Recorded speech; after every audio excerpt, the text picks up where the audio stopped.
120 తీసుకోండి. పట్టుకెళ్ళిపోతారా? కేజీ వేయండి.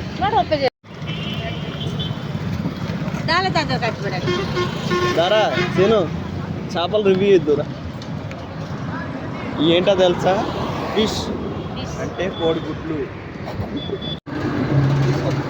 నేను తీసుకున్నా.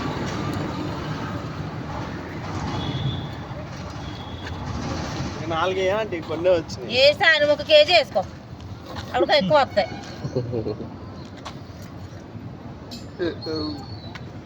మప్పలుగా తలకాయ తీసేస్తారు. అన్ని కలిపి 100 రూపాయలు.